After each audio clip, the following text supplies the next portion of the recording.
chers amis de la presse, je souhaiterais vous remercier encore une fois de votre présence massive à une autre de nos activités, ce qui démontre votre soutien et votre engagement à nos côtés afin de réaliser cet événement majeur qui s'inscrit donc dans, je pense, dans le vaste programme du gouvernement de la Côte d'Ivoire, qui est d'exprimer le retour de la Côte d'Ivoire sur la scène internationale. Nous sommes particulièrement heureux aujourd'hui parce que c'est l'occasion d'apporter une réponse définitive de la Côte d'Ivoire à beaucoup de spéculations, à beaucoup d'inquiétudes que nous comprenons, à beaucoup aussi de suspicions parfois sur la question de l'organisation de l'Afrobasket 2013 en Côte d'Ivoire. Je voudrais vous rassurer et vous demander d'être notre porte-parole auprès de l'opinion nationale, mais aussi même de l'opinion internationale, que les choses sont mises en œuvre. Nous avons donc pris des décisions majeures.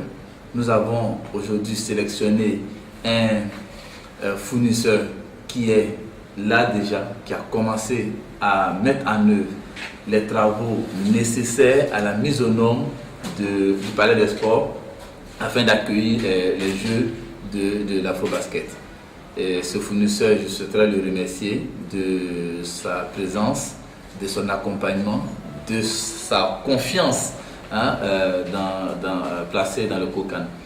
Aussi, le COCAN voudrait encore une fois demander à l'ensemble des partenaires qui se signalent ça et là de nous renouveler leur confiance, de nous accompagner dans ce projet.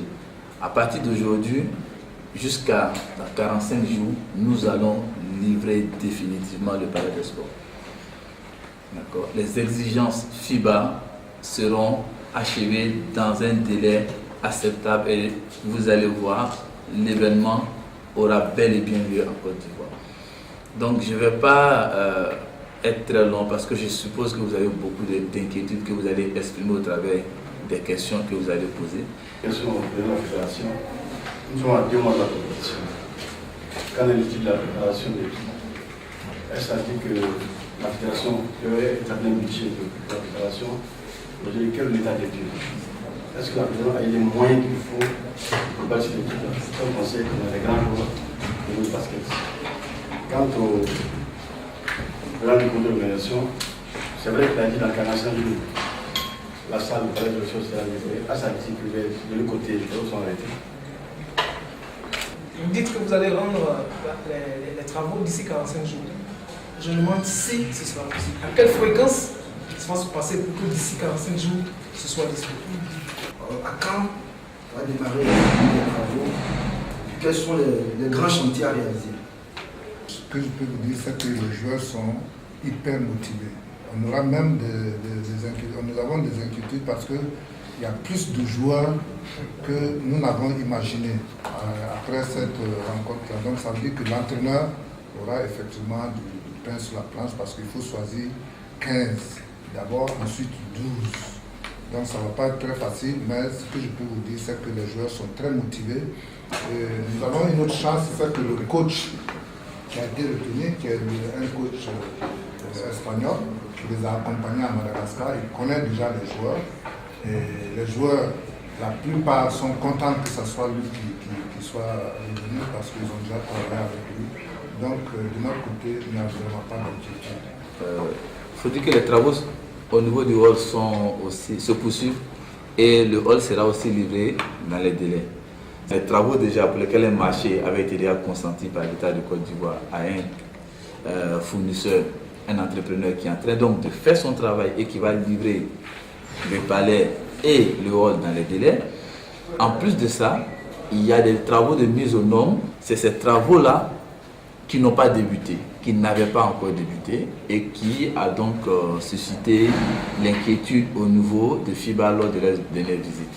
Aujourd'hui, nous avons donc le plaisir de vous inviter au lancement effectif de ces travaux FIBA. Nous avons pris des engagements, nous allons les tenir. C'est tout à fait légitime que les uns et les autres s'inquiètent, c'est vrai, parce que chacun a à cœur de voir la Côte d'Ivoire organiser cet événement. Les inquiétudes sont légitimes, mais il nous appartient de faire en sorte que les engagements puissent être tenus et faire en sorte aussi qu'on puisse faire mentir tous ceux qui disent que la Côte d'Ivoire n'est pas capable d'organiser un tel événement.